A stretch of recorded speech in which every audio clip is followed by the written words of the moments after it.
Hey there, welcome to the garage. My name is Buck. I'm here with Squib, Hello. and today we're talking about a really fun subject, I think, Squib. We're talking about cowboy guns and Yeehaw. why you Finally. need one. Absolutely. Absolutely need one. I think there's a spot in every gun person's collection for something cowboy related. Every American's collection. Yes, exactly.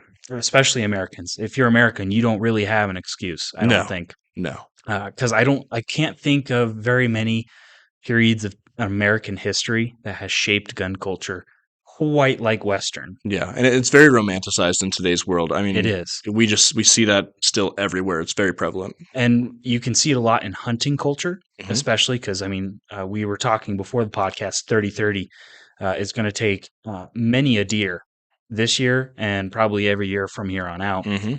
just how widely used it is. Western guns in itself has shaped it so much. Hmm. I will spit out some homework for our listeners straight out the gate, Squib. I'm not wasting any time. Just what everybody wants. Yeah, Homework. homework. For those listening out there, your homework is to go watch your favorite Western movie, your favorite Western show, and just give it a watch. Hmm. One of my favorites, and this is kind of our intro instead of going over kind of what we did between the week, but my favorite westerns, The Magnificent Seven, both the old and the new, because there were two versions of that. Hmm. I like both versions. Quigley Down Under, which Classic. classic, and I hope no one debates that is in fact a western movie. It's kind of like a cowboy in Australia in western times. I'm gonna I don't know qualify if it. anybody could question Tom No, Selleck in that. I mean, no. that is a Western. What a mustache! Legendary. So A mustache to ascribe to. yeah. Other movies I like, True Grit, both versions as well. I like the newer one more than the old one. Do you really? I do. Oh, Yeah. man, you're gonna get flayed. That's all right. That's all right. I'm a huge John Wayne fan. Yeah, But I like the newer one more. sure, okay. And then I don't think there is any better cornerstone of the Western genre for movies than Clint Eastwood's Fistful of Dollars, For a Few Dollars More, and The Good, the Bad, the Ugly, and that trio. I'm surprised you do not have the outlaw Josie Wales on that list. Haven't seen it yet. What? I know. Oh, I have amazing. a list, and it's on there. The first like 20 minutes are my favorite part. Really? Hmm. Oh, there's my homework, folks. And then an honorable mention, Django Unchained. In terms of Absolutely. modern westerns, it's kind of a necessity. Yeah. Yeah. So Quentin Tarantino Hmm. directed. I gotta say, my favorite modern Western, Old Henry. Really? Oh, it's I don't fantastic think if you I've haven't seen seen that it. one Oh, either. it's so good. I Huh. don't want to ruin anything for you about the plot because, I mean, if I just say what it's about, it's going to ruin the whole plot, Sure. but it's fantastic. I have it if you want to borrow it. I might just do that. Hmm. But enough about me, Squib. What are some of your favorites in Ooh, movies and shows? definitely Westerns. Old Henry's up there. 310 to Yuma. Big fan of that one. I've seen it before. Oh, so good. Oh, Yeah. so good. Just a lot of stars in that one. They all do very, very well. Those have got to be. You've already mentioned a couple of my favorites. Yeah. I mean, Django's up there for me. I would go with the Outlaw Josie Wales, Old Henry, and 310 to Yuma would probably be my top three. That's a strong list. It is. Yeah. That's a strong That's list. in no particular order. If I had to pick one, just one single one, I'm gonna go with Old Henry. And I think once you Okay. watch it, you'll see why. Okay. Well, yeah. I got plenty of homework then after this episode then. Excuse me, a little cough there. Moving into our episode, Squib, Western rifles, I think we should kind of clarify this just so we can run 1 hour and not end up being here all night. Oh, because we could be here all night. We can be here all night. Yeah. We have enough models. We have enough companies. We have enough content. And maybe this will be maybe a mini series. Those of you watching or listening, rather, spit in the comments if that'd be something you're interested in. Do like little mini episodes, like Yeah. half-hour episodes on a certain cowboy gun. Yeah, or even some of our shorts or 10-minute episodes or our Patreon exclusive content. There we go. We could put period-specific mini episodes. Show off a couple pieces in our own collections. Heck yeah. Of course. So I think we're going to limit some of what we're talking about here to two types of firearms, lever action rifles and revolvers. And there are going to be some exceptions, one of them being the coach gun, Gotta love a good side-by-side.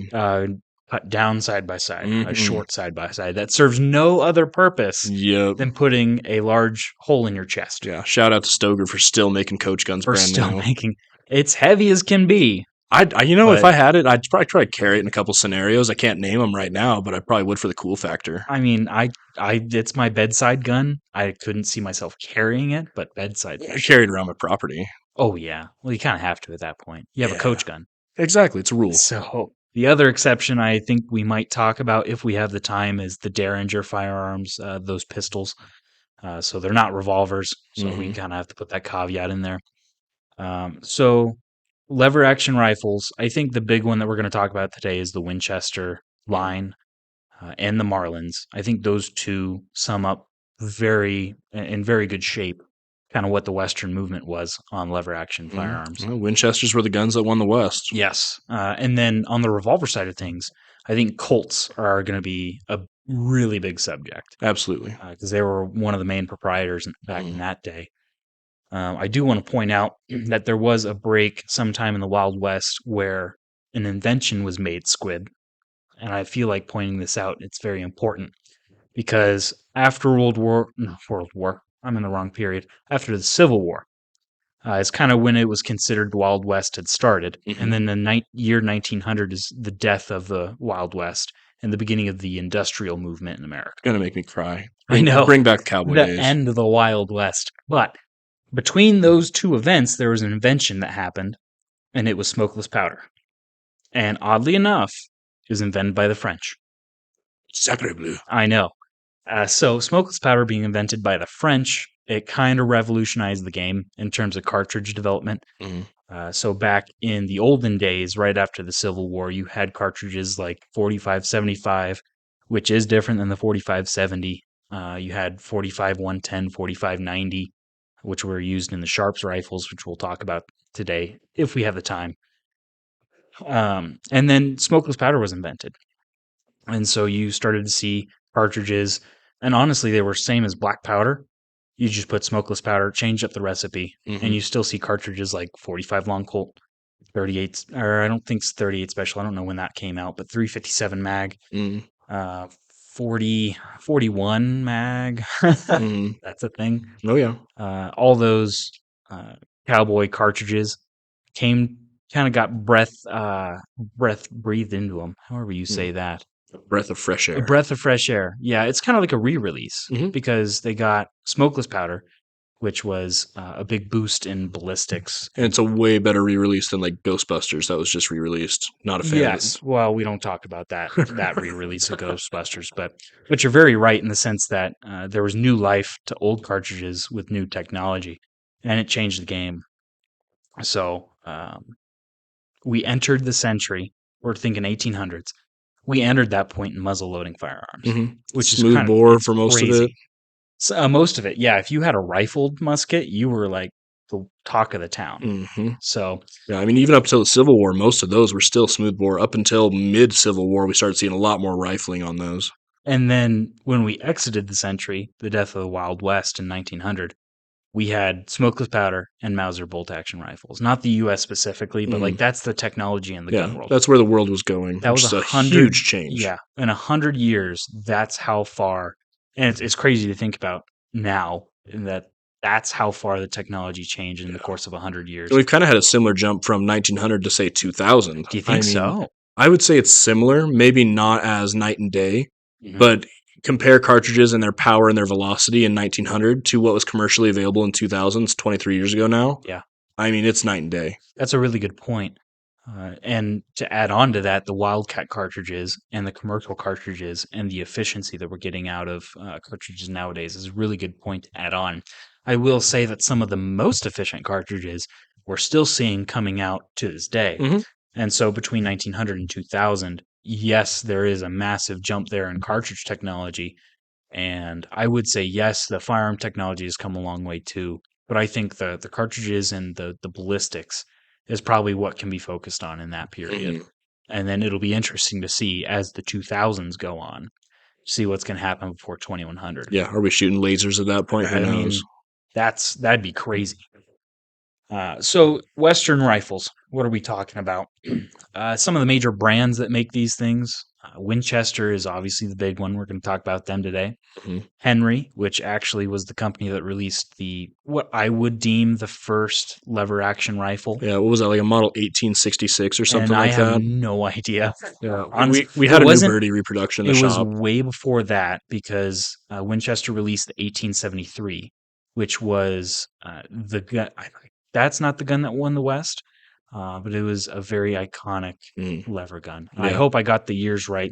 There's a lot of years that we are throwing out here, Squib. So I yeah. encourage the listeners, if they do catch something that we're saying that, uh, if I'm dyslexic and I'm reading a year wrong, see what I mean? Hmm. Put it in the comments. Yeah. Keep us in check. You can rake us over the coals. We won't mind. Yeah, well, and we're here to learn, and our listeners are here to learn. So if that's something that they can straighten out in the comments, we encourage it. So, but yeah, lever actions. Colt had kind of released some versions in the 1840s, but they were kind of revolving rifles. Which, if you've never seen one, go Google it, and they are awesome. I love them. Well, but you'd also never want one because I'd take one. no, not an old one, not in the No, 1840s. You I'd wouldn't. take a neat one just to have my collection now. Just You would want one that seals from the cylinder to the breech, right.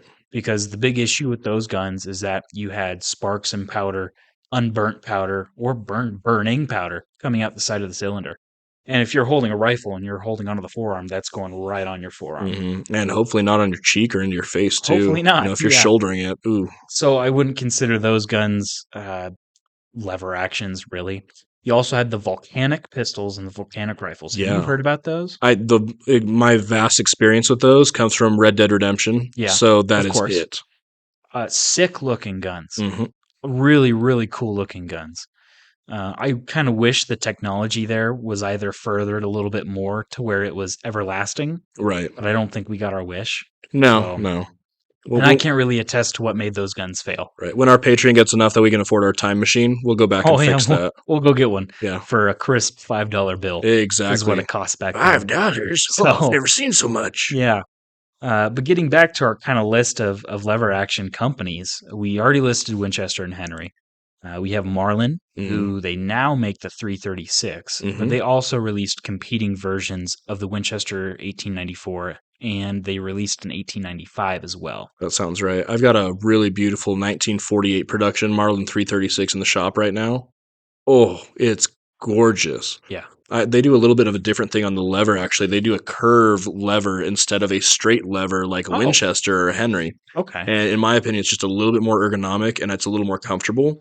And see, I knew the difference between the Marlin 336 and the Winchester rifles is the Winchester rifles were traditionally top ejection. Hmm.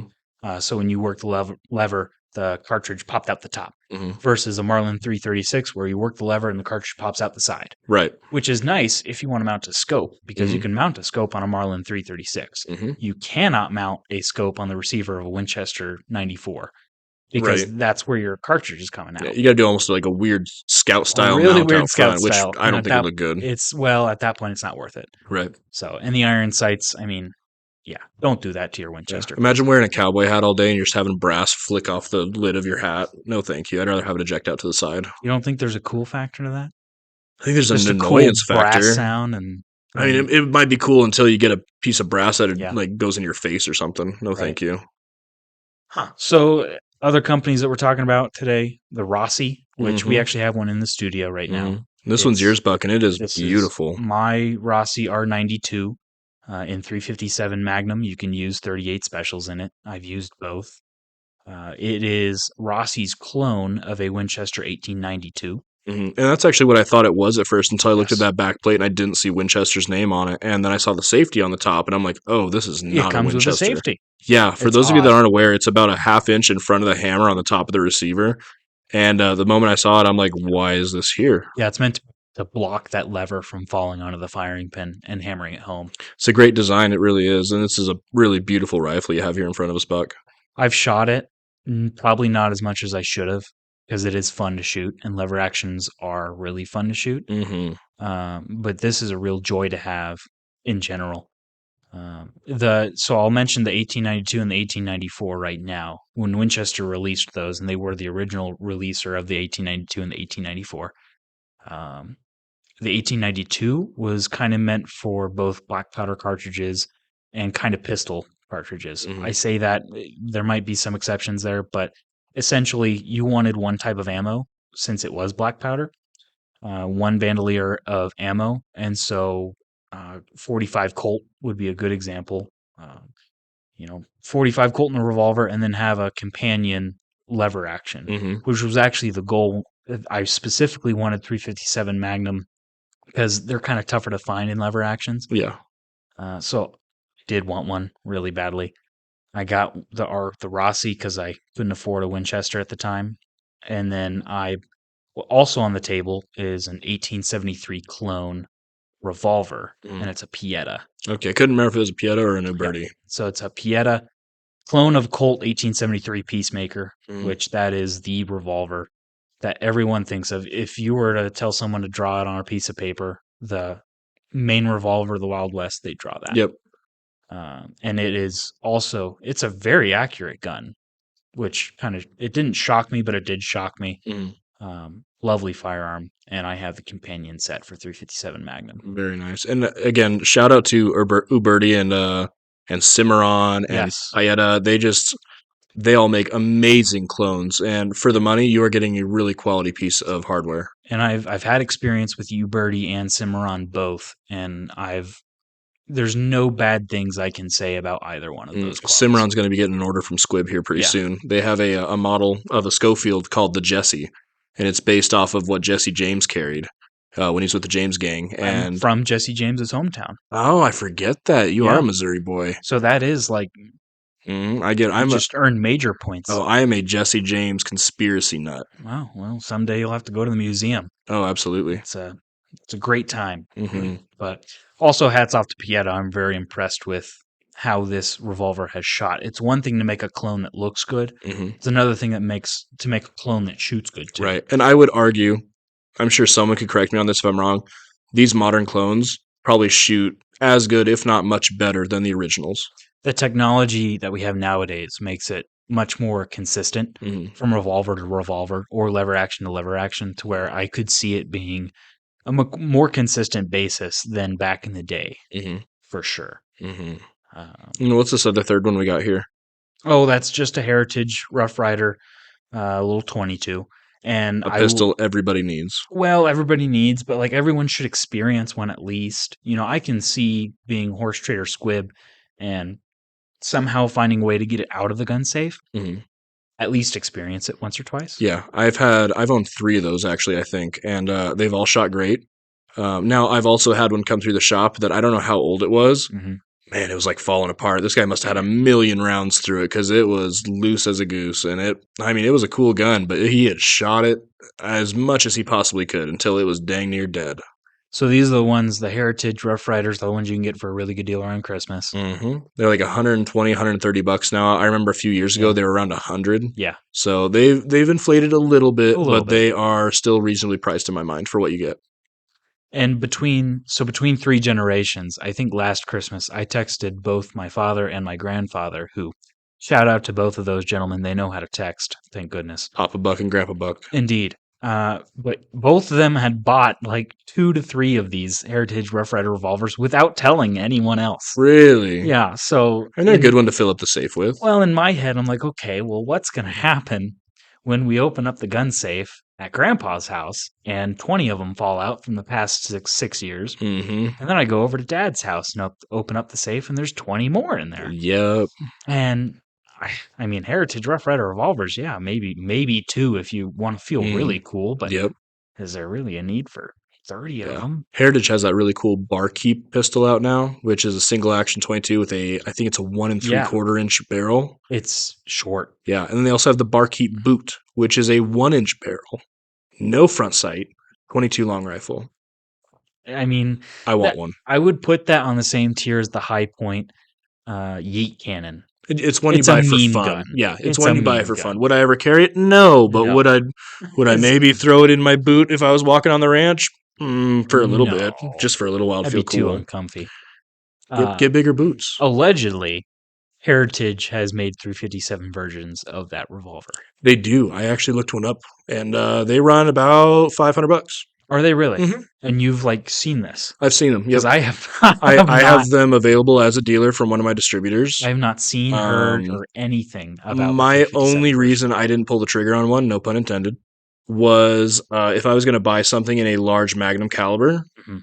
I probably want to go with a company that maybe has more experience making Magnum calibers. I'm not saying they're bad because I don't have any hands-on experience with them. But you don't have any experience I don't. with. I haven't heard anything bad. I haven't heard anything You haven't great. heard anything Yeah, I about them really haven't heard much at all. because I don't think I've never seen one in the wild I haven't seen one on a on the shelf gun counter anywhere. ever. I've seen them on Gunbroker, but again, I haven't seen them here in the area. And Gunbroker, you don't see what they're actually going for. You see what people want Yeah, for them. yeah. I So think when a lot of people are thinking of the 357 or the 45 long Colt pistols, what we're talking about, I think they're going to go to Cimarron, Paeta. you birdie Yeah, and I think all that they are those. really going to hang around. There are plenty of really good clone versions Yeah, out there and Ruger for Blackhawks, selection. they're a Hmm. single action as well. They I may think I not saw be one today. yeah, they may not be from Yeah, that period, but they are a single action clone that looks just like a Model 1873. yeah, for sure. So to cap our list off, we're going to have an honorable mention, the Browning BLR. It didn't come out till the 1970s, I think, Hmm.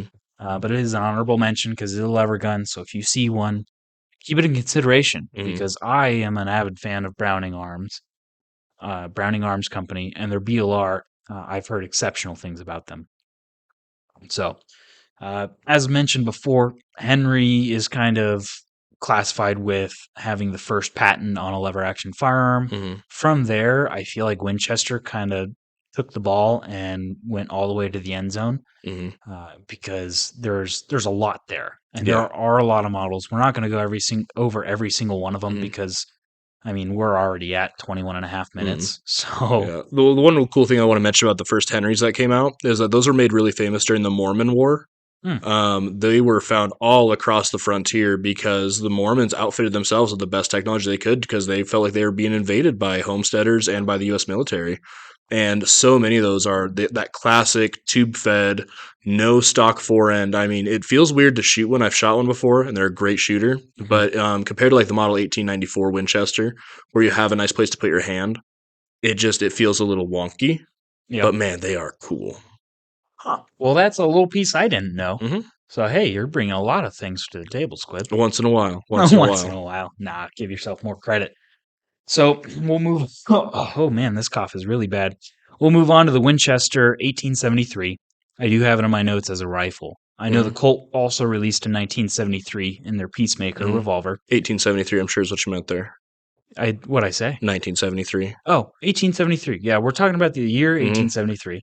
This is kind of the confusing part about Western Gun Squid because a lot of manufacturers released models in the same Hmm. year, and the tradition at that time is just name the model as the year Yep. you release it on. There's also an 1873 trapdoor released by Springfield. Hmm. Oh, So, one of my favorite Western guns, actually. well, Western guns I are would I would call it. it's in the time period. Yep. I'll I would. give you that, Mhm. but I think it's more should be more classified as a military arm. I would agree with that. Absolutely. Yep. Which I wouldn't put them in the same camp. Maybe I'm wrong about that. I would probably classify the Sharps 1874 Mm. as a Western gun before anything. Sure. And maybe Absolutely. that's just because it's in Quigley Down Under. So maybe I'm Yeah. biased. That's okay. Regardless. We'll give it to you because of the Tom Selleck mustache. Yeah, okay. So 1873 was originally released and chambered in 4440. And that was also the kind of tradition back then for the cartridges to be named. The first number, 44, being the diameter of the bullet. Dash 40 would be the number of grains of black powder to put in the case behind the bullet. It makes so much sense. I almost wish we did that today. Still, It's, it it, well, it and makes a lot of sense. it's funny you say that because Sharps Rifle Company, which is actually different than Shiloh Sharps that makes the Sharps rifles, Hmm. the single shots, Sharps Rifle Company made an AR-15 chambered in 2535 Sharps. Really, Yes, that's pretty awesome. and this is a cartridge that was a lead balloon. I say that it was released not so long ago, so I don't think it's had its time, but it's a proprietary cartridge, Hmm. so I don't feel like it's had the exposure it's needed. Yeah, Essentially, it's a 223 necked up to a 25, and they kept the 2535 um, note for the name of the cartridge, which I hmm, really like. I haven't done enough research on it to know what that 35 is, whether that's actually the original loading in their factory ammo Hmm. or if that's just a gimmick. Yeah, because I mean, like my Model 1892 is a 2520, Hmm. so I wonder if it falls into that, 25 or 0.25 diameter and then 20 Yeah. grains powder. I wonder. Yeah. Well, in 2520, that would be the traditional black powder loading. Hmm. Once we switch over to smokeless powder, which is also kind of the confusing thing in the Wild West, is when the switch over happened, you kept the names for the cartridges, and in most cases, you would still be using black powder because the guns back then wouldn't have the strength for smokeless powder. Sure. But the naming versus how much you're loading it with, I think that's why it didn't stick, is because nowadays you could have any sort of amount of powder in the Yeah. cartridge. So maybe putting it in the name wouldn't be the best idea in modern Sure. times. It's nice just to be able to go buy 45 long Colt or 9 Yeah, millimeter or whatever, not have to worry about the grain. yes, for sure. So after that, Winchester came out with the 1876. Obviously, in 1876, it was built. Everything from the 1873 and forward was kind of just focused on what can we make stronger to support more pressure. Uh, Mainly because they started out with 4440, but then they wanted to move towards a cartridge like 4575. And then smokeless powder was invented, or 4570. There's a lot coming out in this time period that you need a stronger action for. Hmm. So they almost couldn't invent these guns fast enough to support the strength that they needed to. But they were selling out, like they were selling a lot of rifles. Oh yeah, I mean that. Winchester guns were popular back then, Oh, absolutely. And as they are right they've now. held their popularity very, very well. I mean, the lever action market in today, October 2023 it's inflating more. I can't get my hands on a model 1894 Winchester in 3030 for less than realistically probably I'm going to say $700. When I know I almost bought one 4 years ago for 400. That was a little bit scuffed up in 3030 and I kick myself every gun show and be like, "Man, if I had a time machine, Squid would go pick up that 3030 because Yep, I missed an opportunity there that I'm sure I'll never have again. 3030 is a good cartridge. Love it. 1894 release date, Is it? paired with the Winchester Makes 1894. sense. Fun fact: they released both in tandem. Oh, fantastic. So from the 1876, and if we're missing a rifle model in there, folks, speak up Mm. because There are a million guns that were made during there that are time. there I were so mean, many changes. yeah, it was back when you could be that, not garage gunsmith, but maybe stable gunsmith, Mhm. and you made something great and it got some legs under it and it Yeah. became popular. Well, and many of these guns were custom order from Winchester. Hmm. So, I mean, there wasn't really the Sears catalog back then where, well, I guess there might have been, but Winchester wouldn't have released their 1892 or their 1894 in it. Imagine saving up all your money from working for months and then Hmm. having to wait and then ordering this rifle and Yeah. probably waiting 6 to 12 months to even get it. Yep. But it was most of them were custom order, Hmm. and so the specs on these rifles were never really all the same. They were made to order firearms, Mm. which I even like more. Yeah, it's pretty awesome.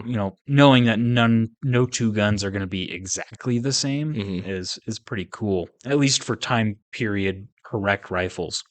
But something happened after the 1876 rifle squib. Mr. John Moses Browning happened. John Moses Browning. Gun Jesus. Yeah, I would say yes, Gun Jesus. One of the most prolific and most impactful persons to ever walk the planet Hmm. to impart their knowledge on guns, period. Yeah, I have no idea where the firearm world would be today without his mind and his designs. Yeah. No It wouldn't be as contest. good. It sure wouldn't be as good. Yeah. The Mauser brothers are also credited on being very impactful. I would still put Mr. Browning on Mm. top. Would you put Mr. Browning over Samuel Colt? I would. I Really? would. Yes. You see, but God made all men. Samuel Colt made them all equal. Yes. And I cannot stress enough that I love the 1873 Colt. Um, and Sam Colt made a great company. Hmm. But John Moses Browning made the 50 BMG, Yeah. and he made the Ma Deuce. Didn't he? Who made who had their hand in the Gatling gun? Was that John Moses Browning? It might have been. I Because don't know about the Gatling gun. Because I remember I just read an article that whoever designed it, I forget the name right now. Let's say it is John Browning. His son was the one who invented suppressors because his dad was mostly deaf by the time after shooting all these guns.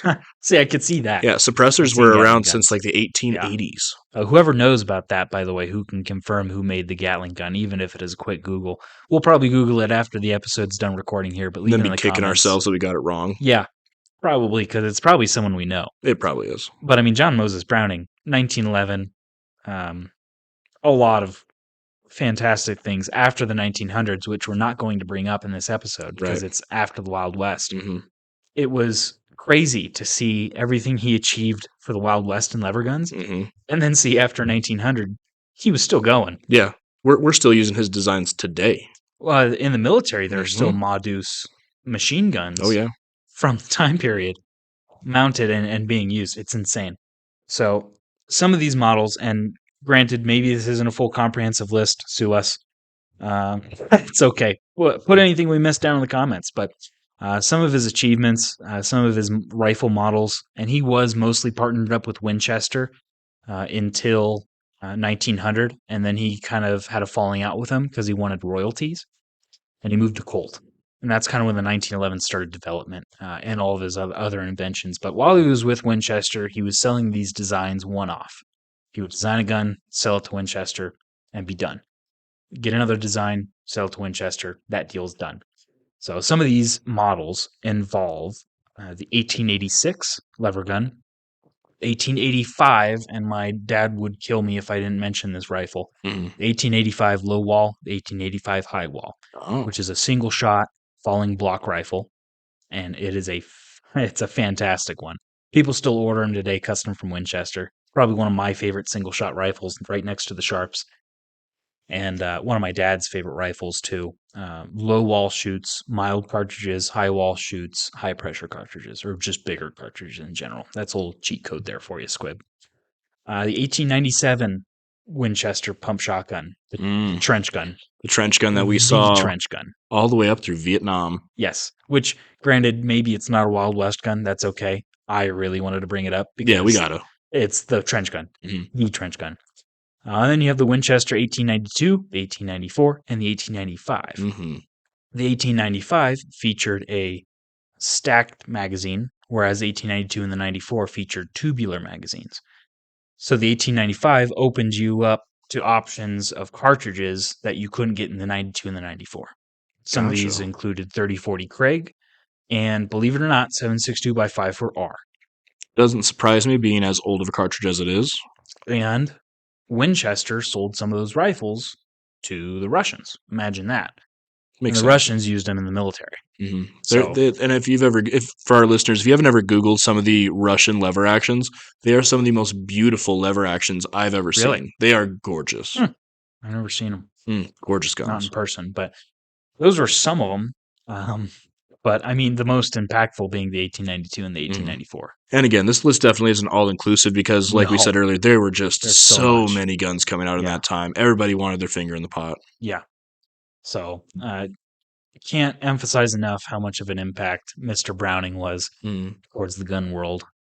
But what do we have today for like more modern examples of stuff you can go and buy and order right now? So I want to talk a little bit about Henry because they have a couple models. They have things like the little boy, the big boy, big loop, the golden boy, the silver boy. They have a lot of different models to choose from. Yep, I'm also going to mention the Henry All-Weather because I love a big 4570 that isn't supposed to ever rust. I haven't liked Henrys for a long time. Really? I will fully admit that. But they're made in America or not made at all. Load on Sunday, shoot all week. And that's great.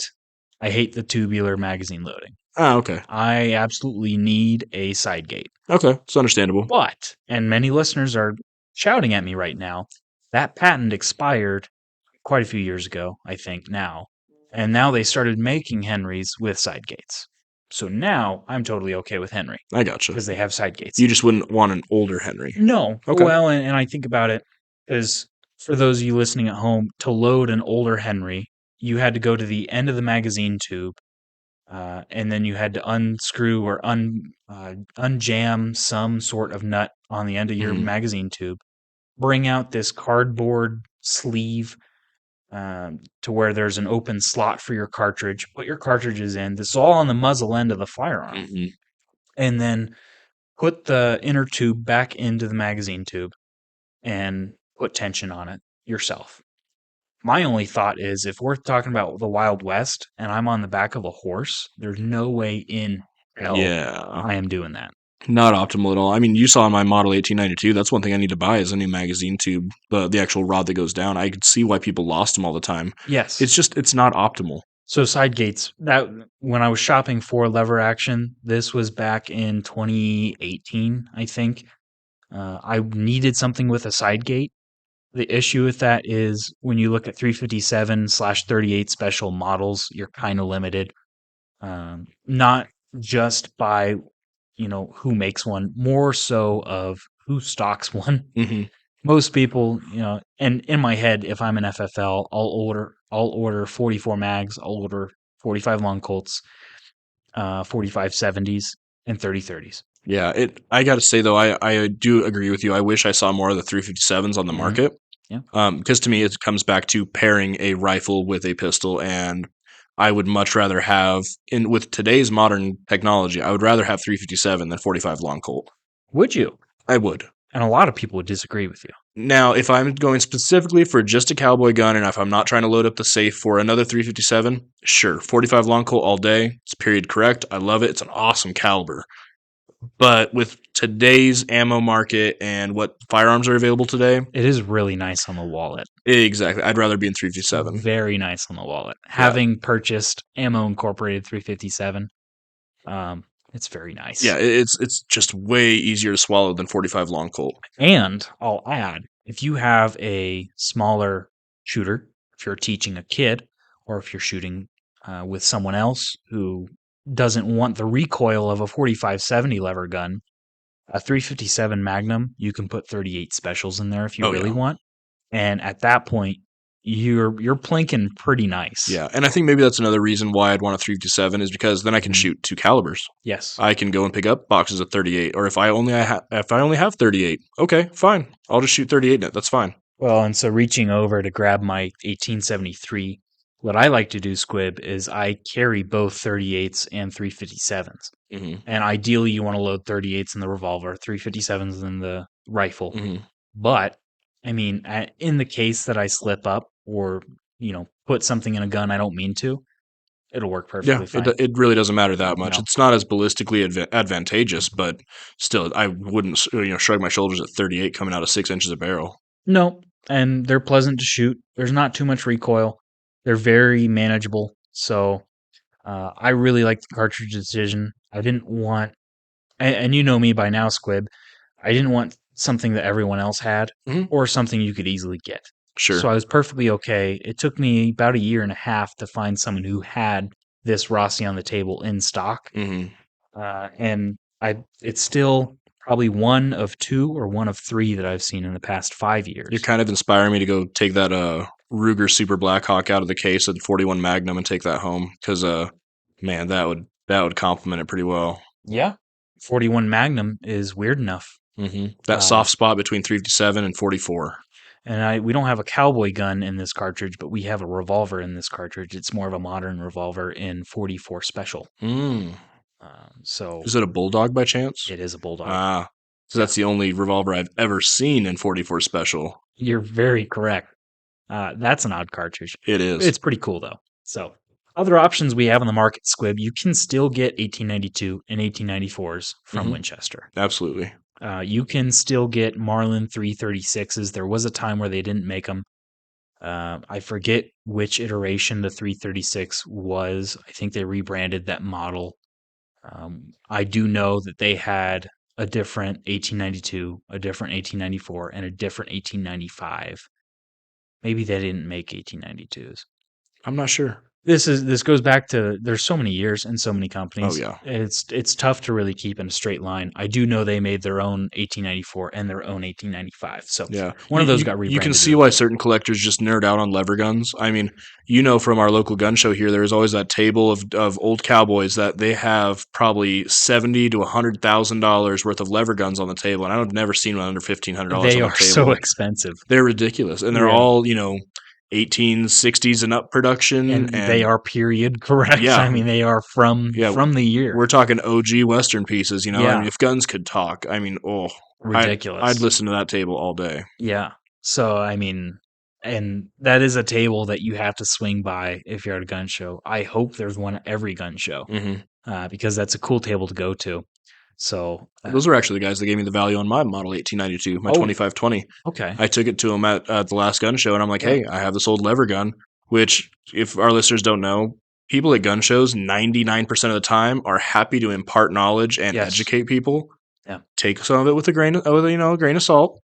Be cautious, be wary. Yeah, but there is a lot of knowledge to be gained from those Sure. old timers and those people at gun shows, and they are more often than not, they are willing to impart that knowledge. They're just happy to have somebody to teach. The unfriendly people at a gun show, you will know before you talk to them. Yeah, So yeah. that's my experience, at Hmm. least, having had a couple tables. If you think, if you're wondering, do I strike up a conversation with that person? Go strike up a conversation. More times than not, they would love a conversation to pass the time, Hmm. and they would absolutely love to show you what's on their table. Hmm.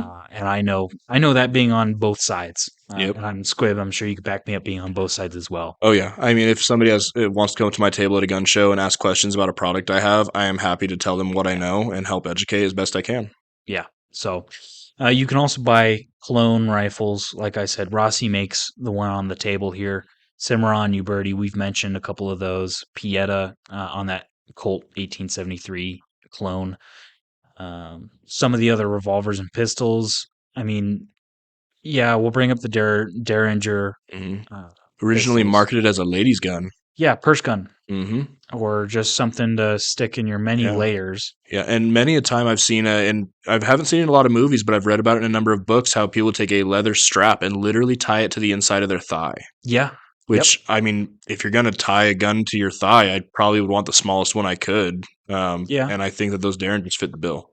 I'm glad it doesn't make me nervous because if we can appendix carry, then ladies can do that. Yeah, Yeah, absolutely. Yeah, absolutely. yeah. And Uh, Derringers, I mean, there's just about any cartridge you want, down from a 22 up to, I kid you not, I saw one. You're gonna think I'm lying, but 4570. 4570. I saw that today. There was a short on YouTube that Oh, somebody had a Derringer in 4570. and they're actually not terrible to shoot. What? Not terrible with a glove and a good bicep My muscle. only thought would be if there's probably only maybe like half an inch of actual rifled barrel Yeah. in that. So my thought is as soon as it leaves that barrel, all Mm, the energy does too. And hmm. so maybe all of the recoil isn't absorbed into the gun. Yeah. That's my only thought that might save your hand. Yeah. And they're a cool design. I wouldn't mind having a couple in the safe just for the cool factor, and like maybe 45 or something like that. I've seen a clone of a Colt 1873 and 4570. Ooh, And nice. that was a big gun. Yeah. I wouldn't want to shoot that. I'm good. 4570 is not where I like to tread. That's a No, little too big. I haven't ever been buffalo hunting, but that's what I'd probably take. Yeah.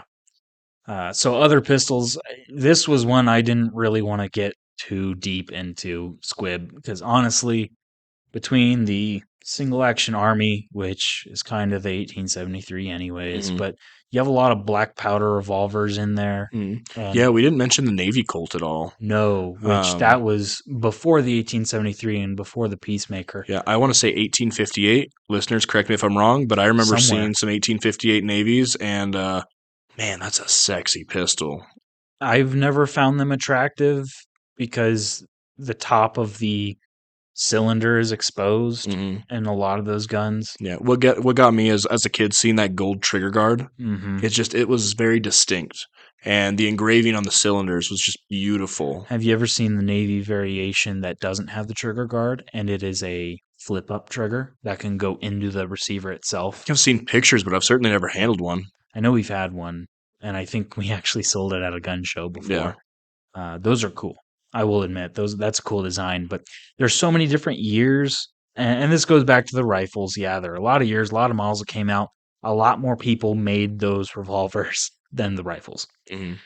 So a lot more countries shipping guns over to the U.S. to sell. I think the Italians were one that sent us black powder revolvers, and then a lot of U.S. made black powder revolvers. A lot of Hmm. models, a lot of stuff to go over. So maybe that'll be an episode down the road when we can actually get that information straightened out Hmm. and have an episode on its own. So some of the cartridges you can expect to see in some of these guns, Squib, I do want to bring up because it's not in the notes before I forget about it. The 4570 Hmm. in modern lever guns, it's actually a really popular Yeah. cartridge. Yeah. Hornady makes a really nice round for that for hunting. Mm-hmm. Well, and they've come out with their Superformance line Mm. and the Lever Revolution line. Yeah, that lever evolution, that's been out for a few years, and That's interesting stuff. that was a fantastic move Yeah. for Hornady to make, I think. So for those listeners that don't know, Hornady came out with a line of ammo called Lever Revolution. Traditionally, in lever action rifles, since you're dealing with a tubed magazine, you can't use Spitzer or pointed style bullets because if you put cartridges in a row, you have a pointed bullet pointed straight at a primer. Yeah, So if you fire, the recoil will send the primer into the bullet. right. Or You God went, forbid you drop your gun on the buttstock or oh, something. I mean, there's just a million ways it could have hypothetically gone however wrong. it happens, you end up with a single use double rifle, Hmm. which is not good. So Hornady came out with this line of ammo called Lever Evolution, and it does feature a Spitzer type bullet, but it's a coated polymer tip that's squishy. Yeah. And it's not squishy in the sense that it's mushy, Hmm. but squishy in the sense that if put up against recoil on a primer, it would bend You're or right. it would Like a do softer plastic. a softer plastic. So it wouldn't set the gun off Thank goodness. when you don't need it to. Right. That's and so going with a Spitzer profile bullet with that coat or that polymer tip greatly increases your ballistic performance. Yeah, it's a nice change from all the round nose and flat nose that we see. Well, and it's been 120, 130 years with that same bullet profile. I mean, and you could load Spitzer profile bullets beforehand, but you'd be stuck with one in the chamber and one in the mag, Mm. 2 bullets. So I think people wanted that line for a long time. It was just a matter of figuring the whole process out. Yeah, finding the right material. Yeah. And then having that be applicable in a bullet going really, really fast. So I'm really glad they came out with that because that kind of also breathed new life in the lever guns too. Kind of let the hunters know that they're not forgotten with all Yeah. this new stuff coming out. So, Yeah, because I think it's easy for lever aficionados or lever action or single action fans to kind of feel left behind in the modern tactical gun world. yes. You know, everything is AR-15s and high capacity 9mm, and it's easy to kind of feel like you're left behind. But when Hornady came out with that, I think they kind of revitalized that segment of the firearm world in a way. They made it more swallowable. Now, I will say this past SHOT Show, and this is something I heard about. I didn't see it, so I want to Google this after the show. I should have researched it before, but they released an AR lower that is a lever action. I saw the videos on it, and at first I thought it was a joke, and Is it solid? it seems solid. It seems solid. I hate to say it, but it seems solid. It Huh. seems kind of wrong to me, but it's solid and it works. If that's what you're into, heck yeah, go Huh. for it. That'd be interesting. Hmm. Maybe one of these days we'd get one for the podcast and kind Ooh, of there we test it go. out and Is that have an this episode. episode's Patreon goal? Maybe. I mean, I don't know. I think we'd rather see people sign up for the Patreon and then send out a poll. Mm. Those funds will be pooled, and then we can send out kind of a checkbox thing and say, "Hey, what would you like to see this go towards?" Yeah. And then, Do you want to see us go shoot a moose in Alaska, or do you want a lever action AR? well, and one costs significantly more squids, so we'll work up to the Alaska hunt. Moose would be fun though. I guess so. Squid wants to go to Alaska. Help us out. No. Everything given through the Patreon goes towards making better content for you guys, better episodes. Just a reminder on that. Squib likes to joke. I do. Just say it would be some content. Yes, we'd be freezing, chattering our teeth off in the middle of Yep. a camp in Alaska looking And- for moose. And we would like to put some Patreon specific content on there. So if you are considering supporting us, go over, check it out. We only have a $5 tier until we hit a certain amount of members, Mhm. and then we'll get into putting a multiple tier Right. system in there. But back on the subject. Right. Outside of 4570, what other Yes. modern cartridges are we seeing these guns And in? we've spit out a lot of these names. I'll mention the 357 mag, the 38 special, which is what we have in front of us. .22 long rifle is still an option. Mhm. I'm not the biggest 22 guy, but a lot of people are. Yeah, and 22 Magnum would also fall into that. You know, a lot of like the Heritage Rough Yes. Riders, a lot of those are offered with that 22 mag cylinder. A lot of lever guns are offered in 22 Magnum. So it just kind of depends on what you're looking for that. Yes, and Henry makes a boatload of 22 options. Oh god, yeah. So you can find them everywhere. Under a log, you could find a Henry 22. Yeah. So aside from that, you have 45 long Colt. Other people could just call it 45 Colt. Mhm. That's okay. I say 45 long Colt. Yeah, I I think do it's a too. cooler name. So Well, there's like 4 different 45s out in the world now. yeah, So it's just nice especially to now. kind of distinguish that a little bit more. Yeah. So you also have 44 mag. 44 Special was one we talked about with the Bulldog. And then you have the whole ton of black powder cartridges. Mhm. Since they had different cartridges that had different black powder loadings, it'd be kind of, I don't want to say dumb, kind of folly just to try and list them all because Yeah. there were so many. And then a Uh, couple others, of course, 30-30. I mean, you were going to yes, see can't so you many in can't get through 30-30. lever guns without mentioning Yeah, 30-30. that is just, Iconic. yeah, absolutely. We're going to see that forever. Changed the culture forever. Hmm. Then there was, I mean, there's a bunch of other calibers, There are. but we're never going to And you cover all of can't them. find all of them though. Yeah, I mean, So I've been hunting down 25-20 for a year yes, a now, long time. and I just don't want to pay $85 for a box of 20 rounds, but I Yeah. think I might have to. So now you're finding lever guns. A lot of them. I saw 3 or 4 lever guns chambered in 410 Hmm. Yeah, well, yesterday. Henry has the Model X out, which is a synthetic stock, and it's a Mhm. 410 lever, Yep. which that'd be a great little dove gun for somebody. And I would like to see kind of a resurgence of 12 gauge lever guns. That would be The cool. 1887, for those of you that don't know, the Terminator shotgun, Mm. the shotgun he used in the first Terminator, maybe the second Terminator, I don't remember I which. think it was the first A one. lot of those movies. Yeah, and then of course that was famous in Modern Warfare 2 and Call Yep. of Duty. I mean, I 1887. remember like 2007, 8 playing that, and man, if you had two of Yep. those akimboed, man, you were a cool guy. Also a John Moses Browning invention. Hmm. Can't believe it. 10 gauge. That wasn't a 12. That was a 10 gauge. Oh, gotcha. That makes Yeah. sense. So I'd like to see a resurgence of those guns. Maybe not in 10, but at least 12 or 20 Yeah, gauge. or at least Those would make be it in like cool. 16 gauge or something, Something, yeah, that you can something buy off the weird. shelf. Yeah. Those are also options, lever action Mhm. shotguns. But there are certainly, r- right now on the gun rack, brand new. I think it's mostly 44 mag, 45 long Colt, 45 70, Mm. 22, And 30-30s. and 30-30s. I Yep. keep forgetting that. I don't know why. You know, we've been in the fours a lot. We forget the threes. Yeah, well, and you think about back in that day, the solution was more bullet diameter, and because they couldn't find a way to get the speed up Right. with black powder, so Yeah. just send a bigger bullet. Technology went from big bullet with a lot of powder to now we are small bullet moving really, really fast. 55 grain 22 caliber bullet out of a 5.56 moving at 3200, Mm-hmm. 3300. 5.7. I mean, we actually had Oh to god. imported 5.7 had to be toned down because it was over 3,000 FPS, and apparently the government didn't like that. So But I will say the fastest 22, the 220 Swift, mm, that is actually an old cartridge. that doesn't surprise me. So we're talking early 1900s. But we're talking about lever guns right now. Right. So the kind of the ideal setup for cowboy guns is to have a matching cartridge Mm, between or companion cartridge between your pistol and your rifle. That's what yeah. I have on the table. Which it just makes sense. If you imagine yourself out on horseback somewhere, I would rather just carry a bunch of ammo of one caliber and know I had ammo than all of a Well, sudden run out of one or the other. and it's the application too, right? Hmm. So I mean, if you're back in the day, you're herding cattle, you're fighting wolves and your predators Hmm. in close range. 38 special, 357 mag, 44 mag, 45 Colt, Hmm. 30-30 would be fantastic Hmm. options. Yeah, anything inside 200 yards with those, gone. Yeah. The Savage 99, which we didn't bring up, it's a model of 1899. That's why they call it the 99. And it is actually model 99.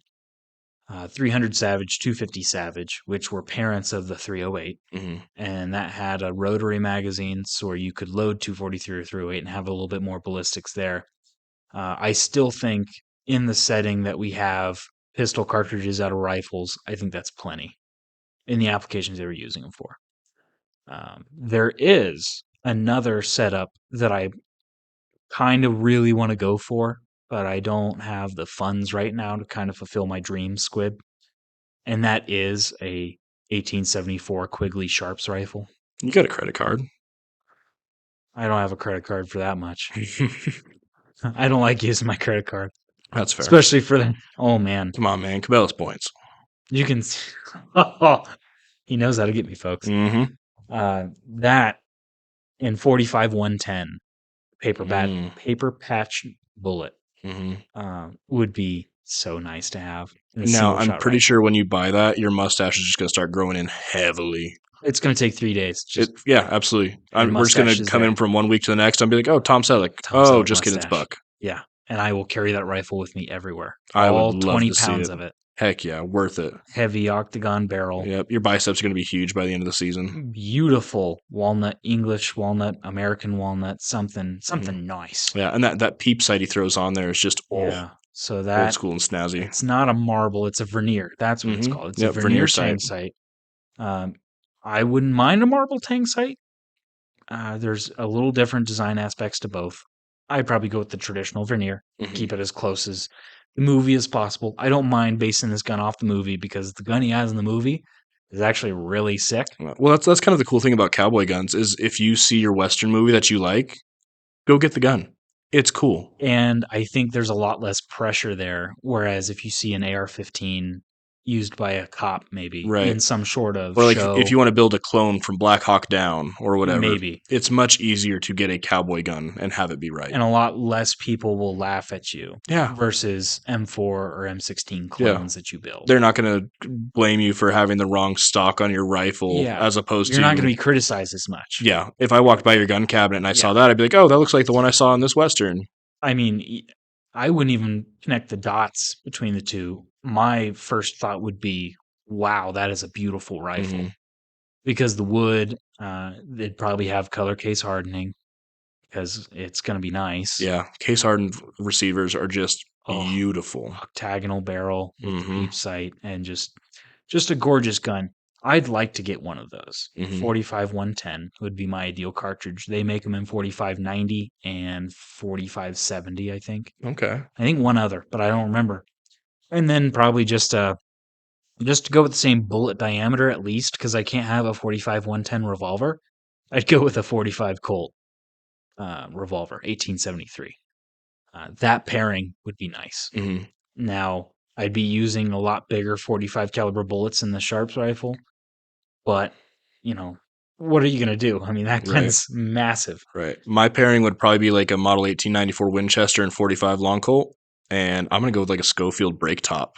Would be my ideal. And I wonder, I think you'd be looking at a Winchester 1892 You're probably for the right. 45 long bolt. Yeah, I you're think. probably right. Check us in the comments, please. I don't think they made a 94 Mhm. 45 long bolt, Right. but that's okay because I think they made 94 Winchesters in 30-30, 45-70, and then 32-20 and 25 something. Mm. I don't know. There's so many. There's so many. But you being the listener, I'm talking to the listener right now, Squid. You need a cowboy gun. I do because the one I have is not shootable. Not right even now. you, Squid. I mean, I'm talking to the listener right now. You, listener, you need a cowboy gun. Everybody needs a cowboy gun. Everyone needs one. So you can walk around your apartment like Buck and pretend you're John Wayne. And I will not say how much clothes I have on when I walk around with the guns, but I walk around with the guns quite a bit. We'll leave that to the listener's Or imagination. whatever. Yeah. Family friendly show. I will say before I got rid of my last single action revolver, I had almost fully mastered the Doc Holliday Tombstone bar flip. I could do forward, backward. Really? The one I struggled with was when it goes to the side and it's basically dangling over the floor. I could not get enough momentum on it. That's when you gotta hook the finger so it doesn't fall off. Yep. But Yep. I've been practicing the wheeling too, but I'm more of a practical guy where I just want to spin it to where it lands in the holster. Yeah, I have not mastered that yet. That takes a lot of practice. Cool. Mm-hmm. Nice thing about cowboy gun holsters, I mean, they're a nice, big, open leather top. Yeah. So, no, they're cool. You got to carry them around. They're easy to load. They're easy to shoot. They're easy to use. I mean, I have cool written all over my notes, but I mean, that's just how simple it is, Squib. They're just cool. Well, the nice thing is you're not going to burn through ammo like you would with maybe like a semi-auto 9mm or an AR. you have to take your time with your shots a little bit more. You're not carrying as many rounds, so you're just not going to burn through that box as fast, which actually I really like. Yeah. No, you definitely don't go through ammo as fast, and you can practice iron sight shooting with these, which we'll get into in a different episode, but Hmm. I wholeheartedly believe that iron sight shooting is a dying art right now. Hmm. I think it's something that every enthusiast should be practicing, and should at least know how to do Yeah, for it's sure. a great basic to start from. It's something you Yes. should start with and then move into nicer optics, in my opinion. Well, and you can still use optics. Like, don't get me wrong, but I think that's something I've neglected in my training because I use a lot of high caliber optics, Hmm. a lot of magnification. The other part of me really wants to just go sit down with my 357 Rossi 92 and just shoot 357 mag at 1, 2, and 300 yards with iron sights and just have a day. And there will be two different skill levels at those two different disciplines. And I would feel much better if my iron sight shooting matched the shooting level I was at with my optics. Right. I'd be more comfortable. So Absolutely. that is, listener, your key to go practice some iron sight shooting because you should be good at iron sight shooting. And buy a couple cowboy guns to Buy a couple practice with. cowboy guns, yeah. They're accurate for what they are. Hmm. I think. Definitely not the ideal carry piece, but we're not talking No, about carrying these. We're talking about having these in the collection to go and have fun with them, and they're not incapable by any stretch of the imagination. If you had a bump in the night and all I had, I guess, was a single action 45 long you'd Colt, be fine. I'd rather have that than a baseball bat. And I just want to say, you can carry these. You can, If you absolutely. really want to like show your dominance, Yeah. if I walked in with this Pieta 1873, I don't care where you are. I would expect you in jeans and cowboy boots then. Of course. Of course. But like, yeah, if you ever wanted to intimidate or say, yeah, I'm the guy, Hmm. just wear an Yeah, 1873. the guy Exposed. carrying that gun either is really, really competent with it, Yeah. or he's a moron. And I know Buck is the competent one, so you got 50-50 shot on that. Yeah. So, One correction I do want to make from earlier, how we were talking about the Gatling gun, mhm. was it was developed by Richard Jordan Gatling, which I probably should have That seen makes, that coming. oh my So I God. feel a little dumb about that. Our Listeners, first on-air correction. We're doing better at on this. air, usually wait until the Yeah. next episode to Yep. correct ourselves. For the listeners, we do make mistakes. We are Absolutely. imperfect. We do our research, but obviously we do miss some stuff. Hmm. And we do want this to be organic conversation, so we do want it to run a little bit off script. There is no script, actually. Hmm. There are just notes. Yeah, So we got some notes to work off of, off the but cuff, like Buck mentioned, half of the notes right now say cool, cool. Yeah, awesome, get one, neat. buy one. Yeah. A list of cartridges, a list of model years, and that's what we're working with. So we're expanding our knowledge base from what we have to what we talk about on air. So this is also why we welcome all kinds of comments, Squib, is Hmm. because we're learning with our listeners.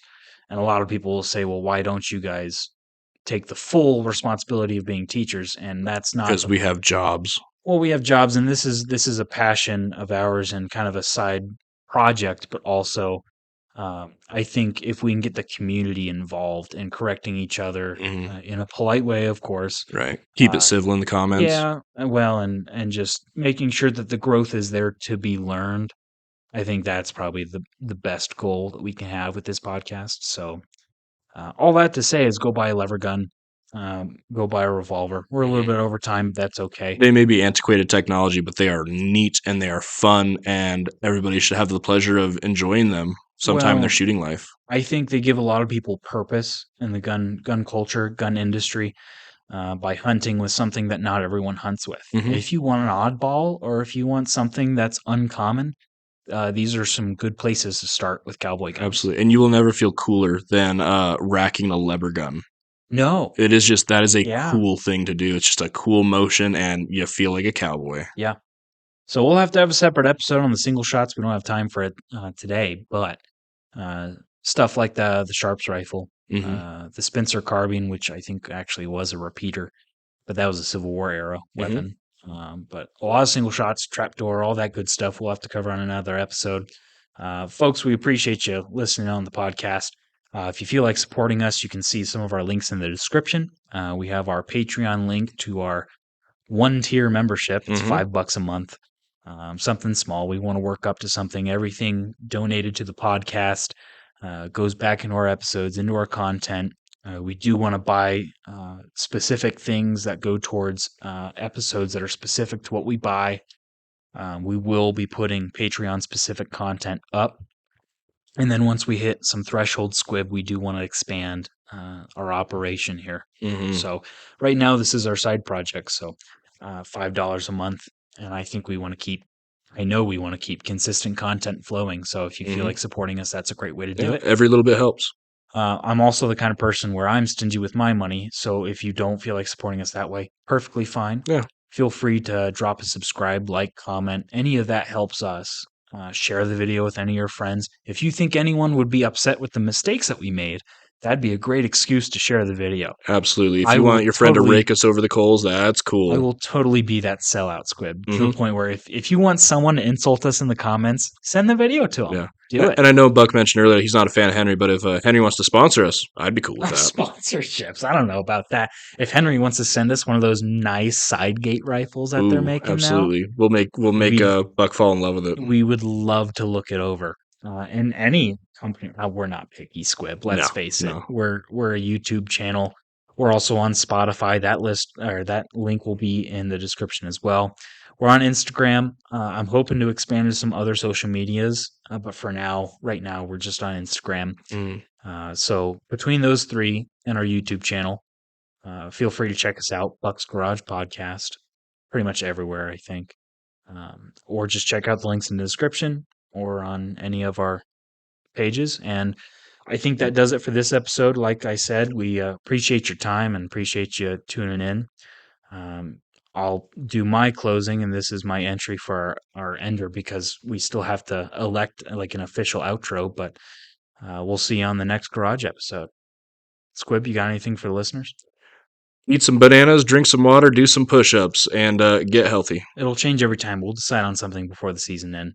Thank you, folks. You have a good one. We'll see you on the next garage episode. See you, bud.